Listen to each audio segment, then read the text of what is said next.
There is nothing wrong with your internet. Do not attempt to adjust your settings. We are controlling the podcast.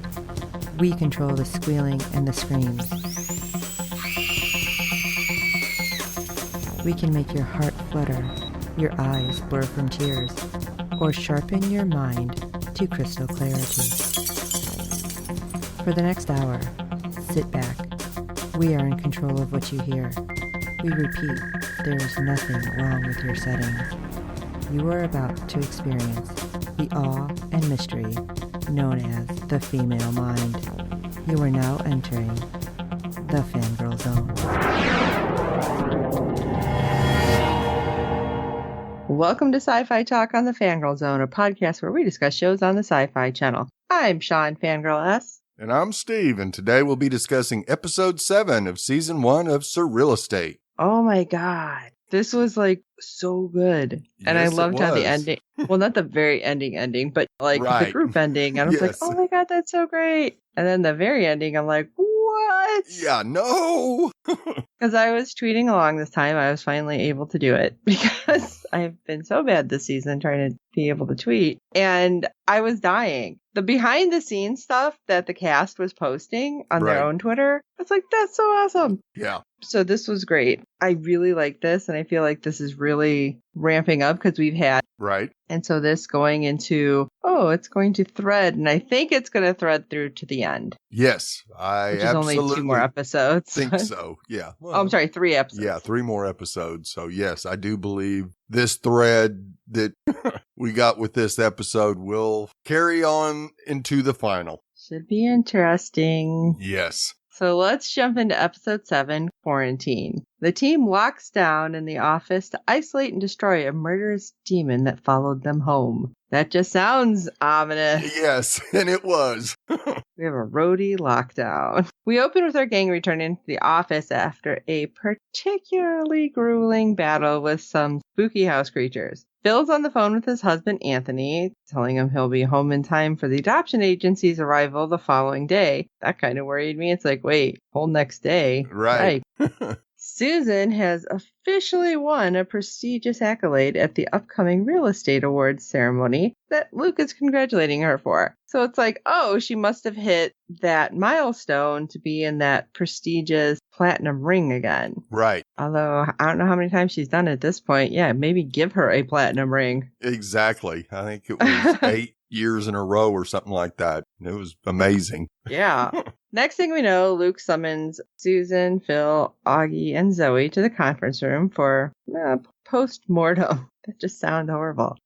But suddenly red lights start flashing that signifies something unwanted is in the building, which I thought was interesting because at any point, anything coming in the building could go anywhere, not just to their floor. Right. And it turns out they were, on the 10th floor? Yes. It's like, maybe you should have gotten a building all to yourself. Just a thought. Right. But the grueling case that was just closed maybe wasn't exactly closed. No. It consisted of a non-corporeal being called a roadie that jumps out. Right. Kind of scary sounding. Augie reassures everyone that he effectively vanquished the roadie. Well, unless there's a second one. Which I was like, what? Right. So they're thinking there's multiple? And actually, by the end of this, I again was wondering if it was something else, which we'll get to. I'll tell you my theory when we get to the point. Okay. That I think was causing it. So Luke declares a quarantine for the whole crew because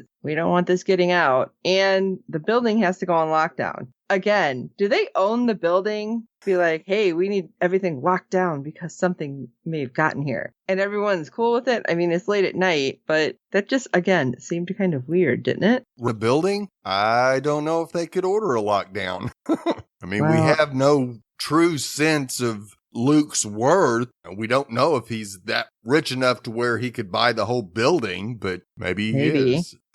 Well, I mean, if it's just them and the security guard and he's like, we need a lockdown, maybe security's like, all right, stuff for me to do. Yeah.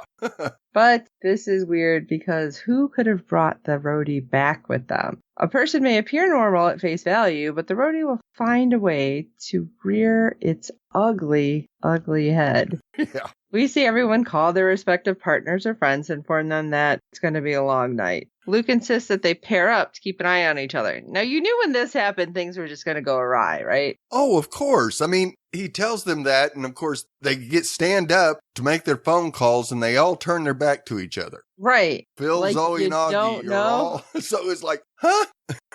That's not keeping your eye on each other. Right. And what I thought was weird, okay, everyone knows Phil's married. Yep. Zoe is on her current project, basically. Yeah. And Augie has a cat. But when everybody's like, okay, we have to call, we have to do this, all of a sudden Zoe's like, wait, what about Schrodinger? Right. Which that's just kind of funny and ironic. But yes. And then it was like an afterthought, like, oh yeah, I guess I should have somebody feed the cat. But I'm thinking, I don't know, most cats don't go crazy and eat like all their food. He must have a really well-trained cat. Yeah. Like, his cat sounds like my dog. Like, okay, it has to be at a certain time. Right. Otherwise, the cat's going to lose it. That's nice that he had somebody who can help him out. But anyway. But of course, he was out of food, so the neighbor was going to have to go get food and had to put it in water. Had to do the dry food, yeah. So, well-trained, snobby cat. Got it. But as everybody's making calls, Luke and Susan split from the group. Again, probably not the best idea. As she's begging to let her go home because she has a warm ceremony and intense self-care has to happen, makeup. And Luke's like, you look great. She's like, this doesn't just happen. Right. I get that. But at the same time, how far are you into this, like, new company where you know that crazy stuff is happening and you're just like, I don't care if something followed me home. Right. It's like, well, maybe go let it loose on Rita or somebody, whoever's going to be there. Maybe that wouldn't be so bad. But suddenly, of course, everyone realizes it's kind of late and everyone's hungry. So, hey, Chinese food. And when they order it, it's like, again, at this point, we don't know they're on the 10th floor. We just know they're in the building. They never show, like, but when it shows up, it's like, oh, it's on the 10th floor. That security guy's got to walk it up. Although, at the same time, why didn't he just pull one of the elevators down, take it up to the 9th floor, and then only walk up one floor? Right. See, these are the things I think about because I wouldn't want to walk up 10 floors either. I loved how they mentioned that the security guard seemed to be interested in Susan. So. Oh, yeah. And we never see him. So it's like, all right, Susan, you wanted a nice, normal guy. Yeah. Go for it. Well, I think it was more to use her feminine charms to convince the guard to bring it up to them instead of having to go down to get it.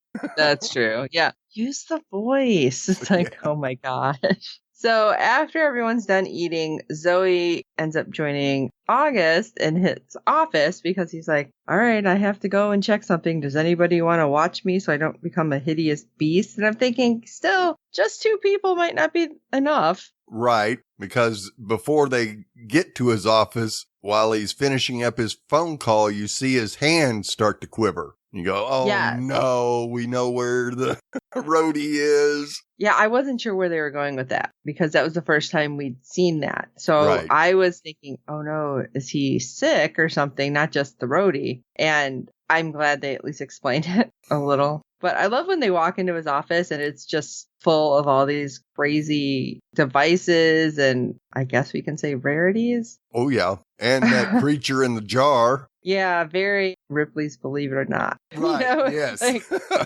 but as Augie starts tinkering with his inventions, we have him start saying things that seemed kind of out of character to Zoe. Now, granted, we hadn't seen him much, like, talking other than, like, quoting books. And that one little conversation he had with Phil about whether or not Luke was interested in Megan. Yeah, but it just seems like something was really off. Oh, absolutely. We've never heard him talk mean to anybody, and he just lays into Zoe. Yeah, and Zoe looked really surprised, and I was like, wow, okay, is this Hanger? What's happening? Yeah. And it's like, no, well, they just ain't. But Zoe has to leave the room, which again, hello, were you not paying attention to what was being said? Right. Keep your eyes on each other. Yeah, because she has a phone call, and she's like, but we're going to finish talking about this comment, which that was rough. Yeah, it was. But as she walks out, we see Augie's eyes turn black and suddenly go gadget arms. Yes.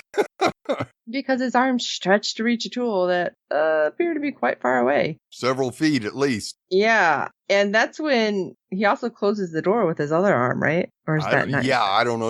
We didn't see the arm, but we did see it a little later stretched going the other way. But yeah, the door closed. I don't know if it was physical or mental.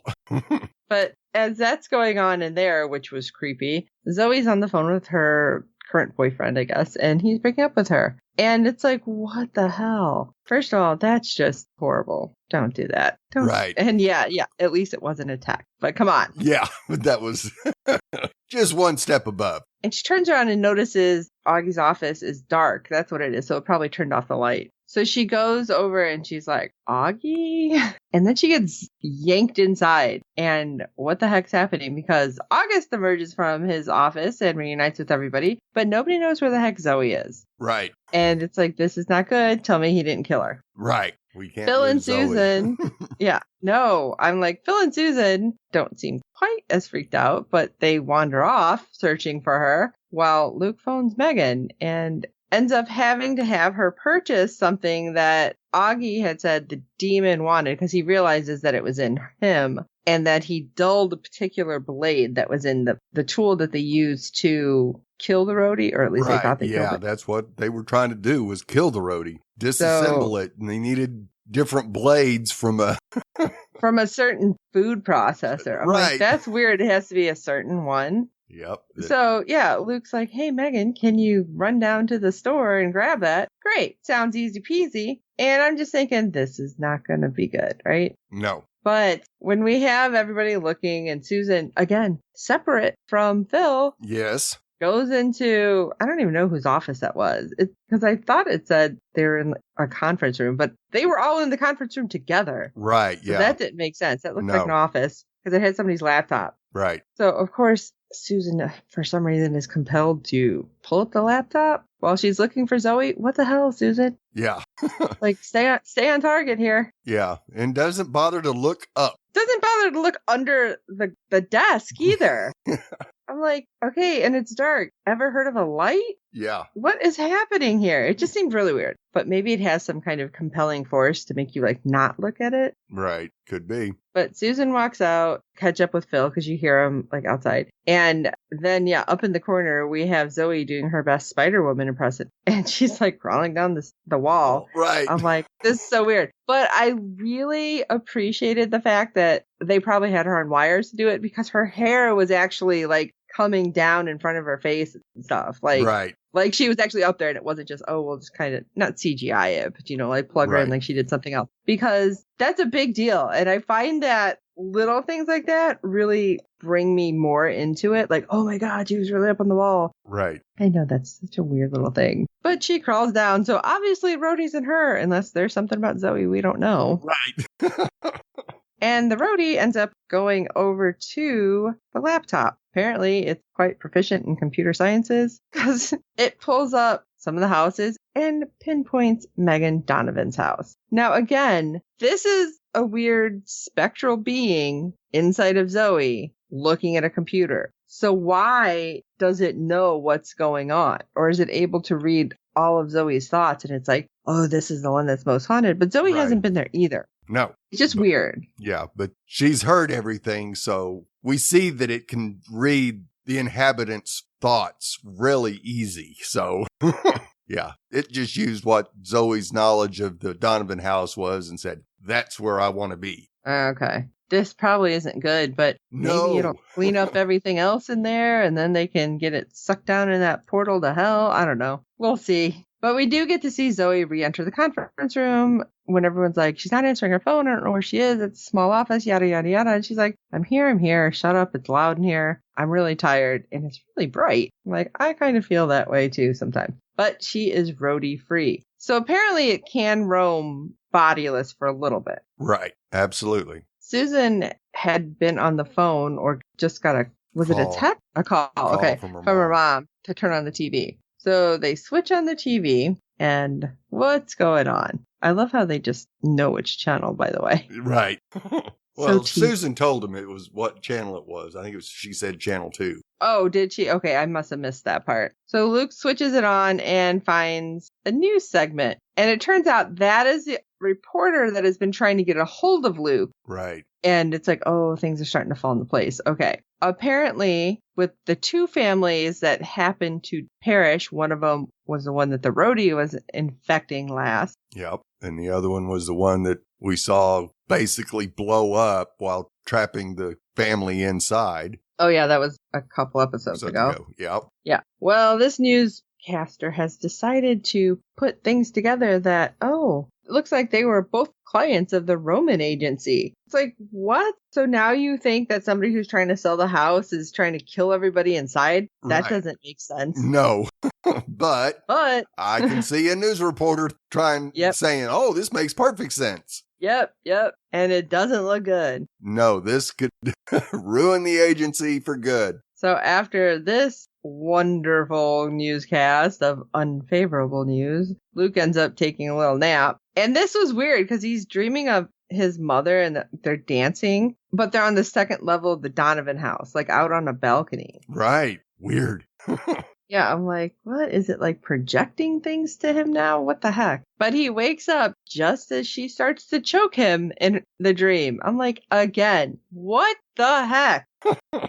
This woman sucks even in his dreams. Right. Okay? I'm like, absolutely she does. This is unreal. And then we get something else slightly unwanted. Yeah. In walks Megan with the food processor. And everyone's like, no. Yeah. It's like, well, that's a fine. How do you do?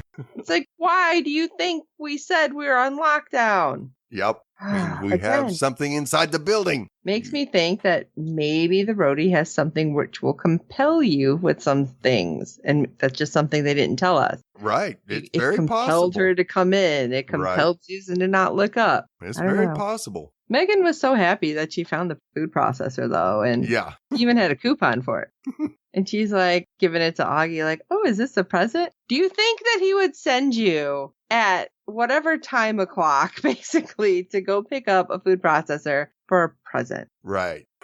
No, Megan, it's much more than that. So Augie's like, great, going to use this to destroy the second roadie. And Zoe and August go off to his workshop again while they have a bit more of a chat because Zoe's still a little pissed. Right. I'm wondering too, because what we find out later, Zoe's the only one that didn't start spewing anything. But I kind of feel like Zoe doesn't hold back normally anyway. No, that's not her personality.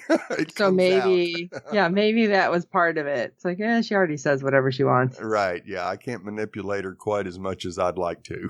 Yeah. But yeah, this scene with her and August was absolutely amazing as they get very personal with each other. And it was just great. I loved how August says, you need to find one that's already pre-built, not in a kit. I know. And as he was telling her this, I was tweeting this too. I'm like, wow, I know a lot of people like Zoe. Like everything has to be fixed or put together. Right. It's like, wow. Sometimes it takes a while, but yeah. When he finally does tell her that, saying like, you deserve the best, I'm like, oh. I feel like they kind of had like a father-daughter kind of relationship or absolutely just like close like that. So I was like, that's sweet. But yeah, it's going to be really hard to get past the comments, even though she knows what the situation was. Right. So we go back to the conference room and we have Megan questioning all her beliefs about the paranormal. Really? Really going to question all this? You live in a creepy haunted house. Right. You literally had a giant arm come out of a well, basically, and choke you.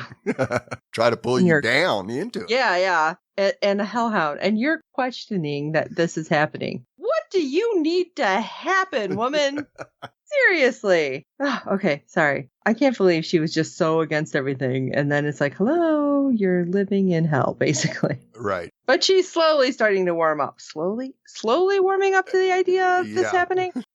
And as she's explaining this, Susan just starts hurling some, just totally, what's the word I want? Vicious.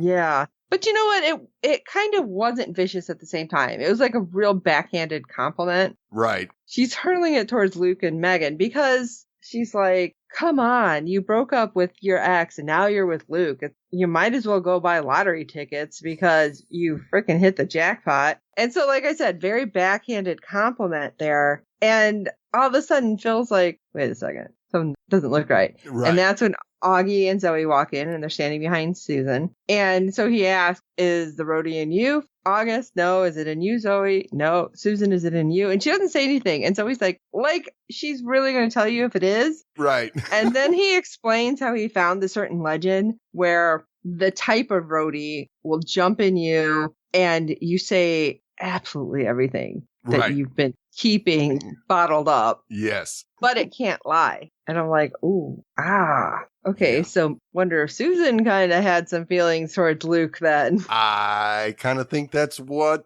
it's pointing to. Yeah. But then instead of saying anything, Susan kind of smiles and then ends up like flinging Phil off to the side because he had come around the table. And that was one of the behind the scenes he showed. Right. Like he had to jump on like a little mini trampoline and hit the wall. And I'm like, God, that would still hurt. Yeah. Because then he falls and they didn't have padding on the floor. No. It's like, okay. So maybe he had to learn very carefully how to fall appropriately. Right. Yes. There is a method to falling appropriately. Yes. Actors and cheerleaders will be able to tell you that. And anybody into martial arts. Oh, yeah, that's true. Yeah. Well, they have to learn how to throw appropriately too, right?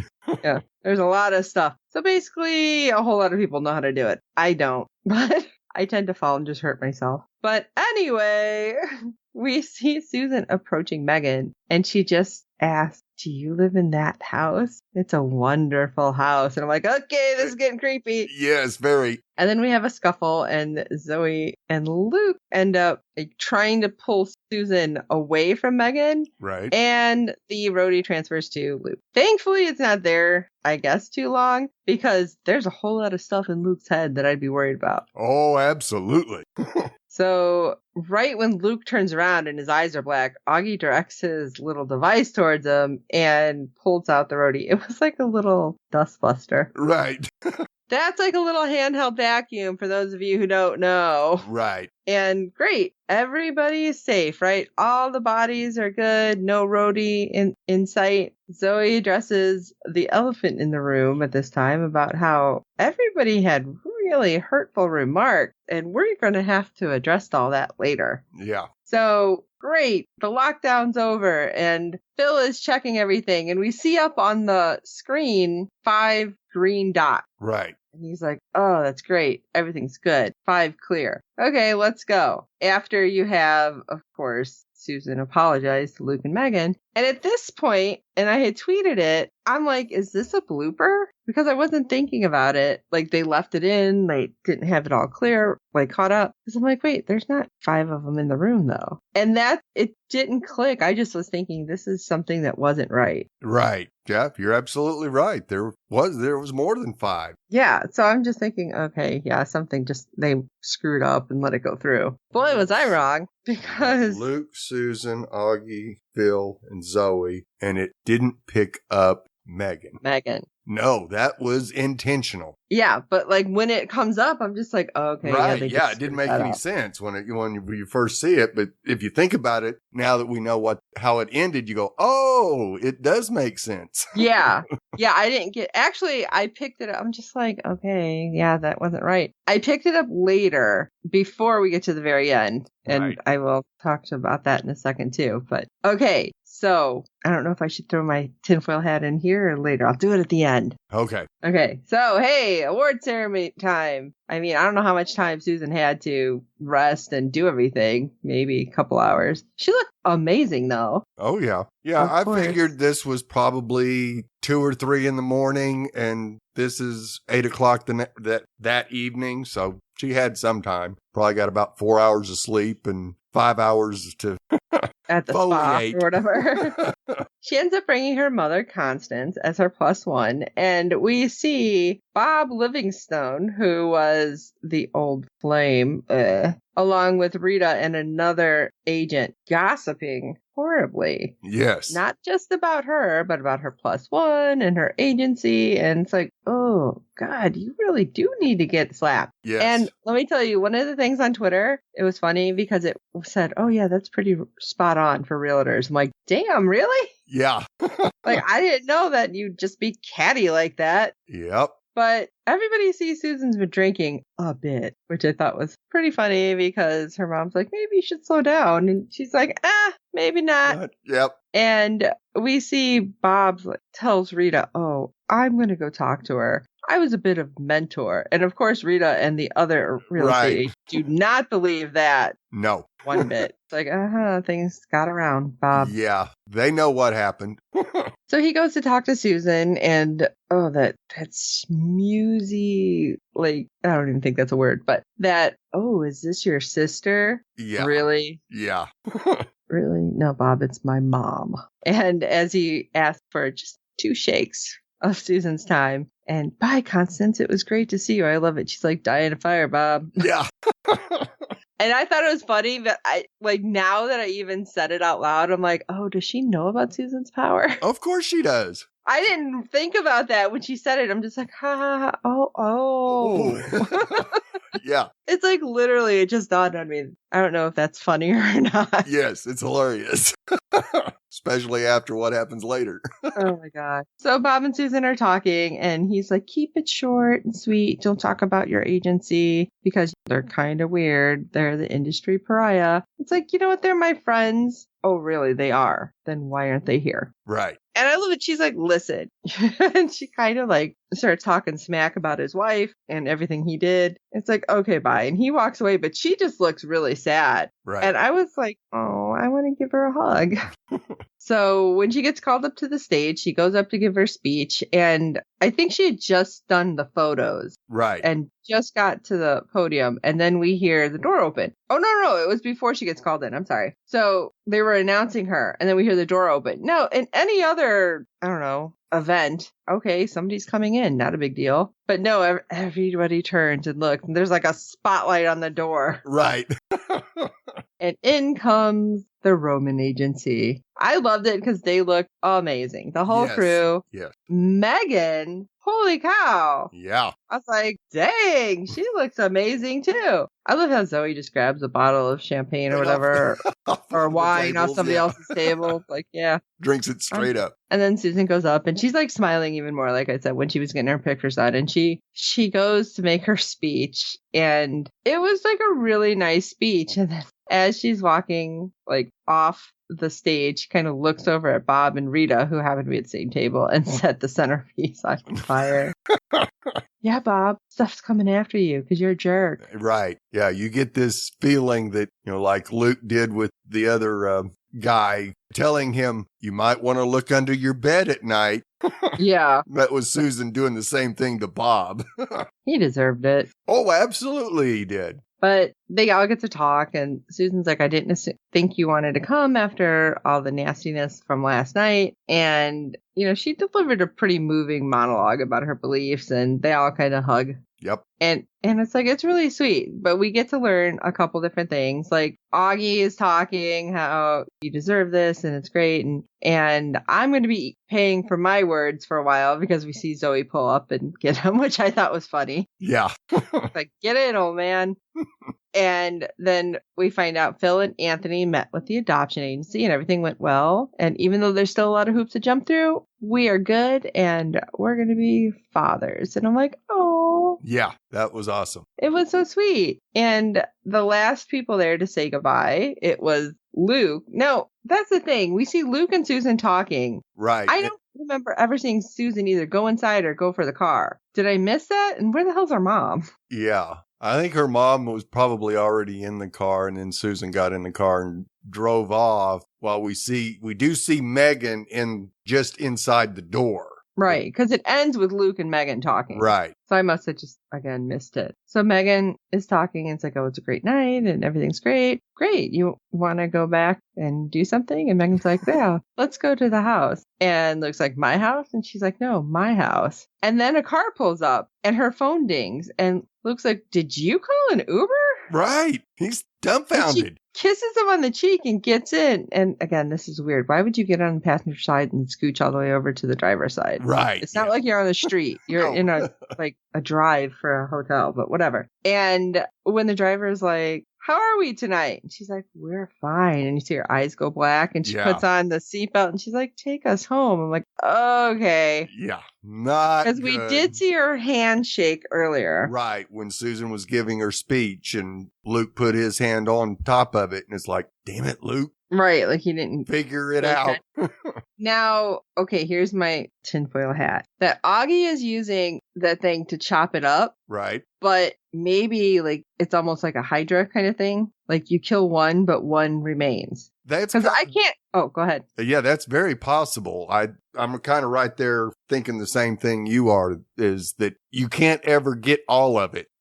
Yeah, because I can't see there being that many of them just like all on top of each other. And it's like, oh, he's getting one. Oh, there was two. Oh, wait, no, it turns out there was three. Right. It seems very, not Hydra, Marvel. Medusa, three-headed monster. No. The snakehead. Yeah. Where you that is a Hydra. Yeah. Right? Okay, yeah. Yeah, not a Medusa. Medusa has all the snakes for the hair. Yeah. Right. Whole different thing. But yeah, you guys know what I mean. Come on.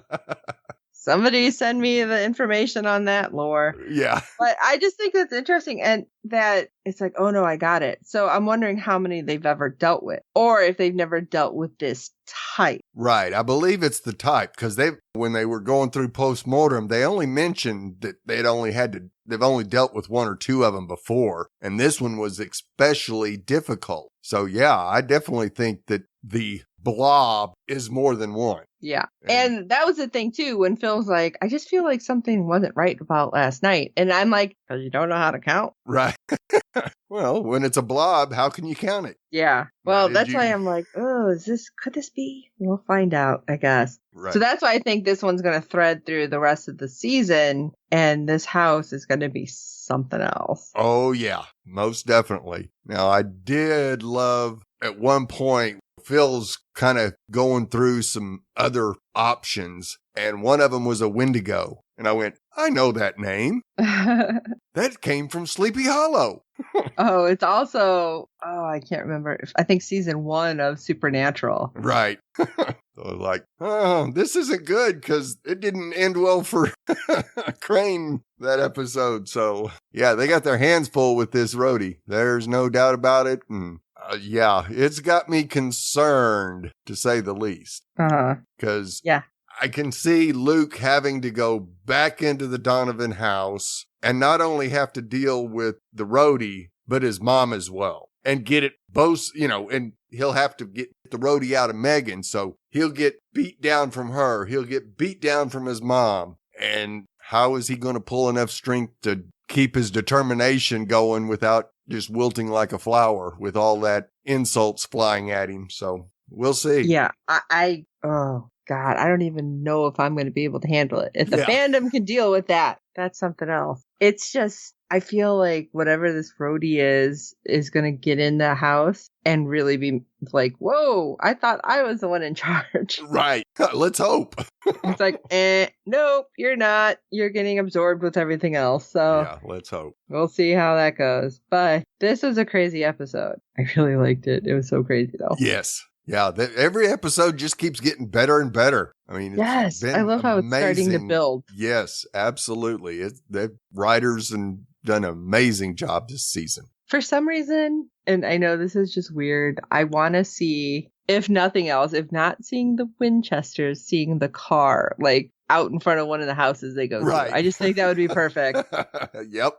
Okay. Holy cow. So that was crazy. But Steve, has anybody else thought of additional craziness that they wanted to share with us? Oh, indeed they have. Jazz has provided her thoughts on this episode, so let's take a listen. Hello, this is Jazz with a review of SurrealEstate Season 1, Episode 7. My first thoughts was that Zoe was calling her boyfriend, who was named Jeffrey, and they were having an argument. This was surprising, since I thought we had the episode that had the seafaring issues, where she said that her boyfriend, love of her life, was named Jeffrey, and he was a drug dealer and died of an overdose. So I wondered if it was just a different boyfriend named Jeffrey or the same one. And perhaps she told something different to Susan than what really happened. But she was teary-eyed, so I doubt it. So that was confusing. Good red herring or plot twist, if that was the intention. And I thought the boyfriend was very harsh by saying, hey, at least I didn't break up with you in a text. What a jerk. And she's probably better off not being with him. And I really felt for her, because that's just wrong. I thought Augie was acting like a big brother, trying to later on say that she deserved better and that she'd like to have a lot of fix-me-up boyfriends and she's worth, much more than that, and that she could get the fully formed version, not have to get them in kit form, which I thought was a very nice way to put it. They come already pre-done. You don't have to fix them. The whole package. I thought that was a nice way to do it. I was surprised that this was the first time, or at least seemed that way-ish, of a roadie actually following them home. I wondered why they didn't have any in case of emergency break glass set up, like crystals or tools or, I don't know, Ikazan, ghost trap, like for the original Ghostbusters or something like that. I would have thought they would have thought that far ahead. So I don't know if that is a plot hole or they just didn't think to give enough story time to that. It could always just not work if they tried it. So I thought that was kind of odd that they didn't have that already pre-done. Lots of jump scares in this episode. There was some wall crawling, which gave me the creeps, and very poltergeist-esque nod, and all good things. Rhodey's was looking for a new home, and when it took over, Zoe was literally looking at the real estate listing, which I guess is very smart. If you have the availability, you might as well use it. And they were figuring out which house looked the best, and they may have actually looked at Rachel's house. So that comes up later. I did think that when Zoe figured out that she'd gotten broken up, and Susan's like, oh, classy. She's like, I think that you are disqualified from talking about awkward breakup, considering she flambéed parts of her ex. So I thought that was well. Oh, I love the fact that the team actually showed up for Susan, and they made a great entrance, and they looked snazzy, and they're good ups. And he did mention that it does take longer than he thought to get ready and clean up. But I love the fact that he was there for her, as part of the team, and be there for her. And I love also the fact that she made her ex's table explode and have a small little fire. Thought that was perfect. At the very end, when they figured that they had taken care of the big baddie and they had checked to make sure that he was disintegrated, they showed the image of 5 greens and no bad guy. But there were 6 people in the room. So I thought that should have showed 6 green, or just that's looked wrong. And then later we find out why. Because she had a little twitchiness at the dinner table. And then later we found out that she left with an Uber, which I'm sure will be dinner in the show, because the Uber guy was probably a snack. And at least it wasn't Luke who was the snack. But I thought that it had some twists and turns. I thought that her ex was a complete joke and that he ought to burn in fire and be thrown into a wood chipper. But Susan handled it very well. Thanks very much. Bye. Well, thank you, Jazz, for that fantastic feedback. I think we also agreed that there should have been one extra green showing up on their little radar detector. We questioned that as well. Say, hey, wait a minute. There was more than 5 people in the room. And we did. And there was I think we talked about the whole thing with Augie and Zoe too, like how he was talking to her like she really deserved better. So obviously we totally agree with that. Yes, she definitely needs one already put together instead of having to build it herself. And we didn't discuss them already set up for having a break-in, shall we say, into the office, but they did kind of have the procedures in place for what happened. So I kind of think that the reason they didn't have a trap ready to be set was because there's so many different type of ghouls that there's not one trap that will catch them all. It was really interesting that you had caught the thing about the Jeffreys, like the names, because I didn't catch that at all. But it was probably I'm like just too into the moment and not thinking about previous episodes. And I didn't even think about the Uber driver becoming a snack. But that was a possibility. I don't think that the roadie like killed and ate people. Well, killed people, but didn't eat them. Right. At least not until there was like so many or something. So good catch, though, because didn't even think about that. Yep. Well, as always, Jazz, we really appreciate your feedback and looking forward to hearing what you think about the next episode with Megan as a roadie. Thanks, Jazz. We appreciate it. Please rate and review us on iTunes and every other platform you find us on, because good ratings and reviews help other fans of the show find us. Tell your friends about this show. Oh my gosh. If they like Supernatural, if they like weird, creepy, and we're getting into the spoopy season, they are going to love this.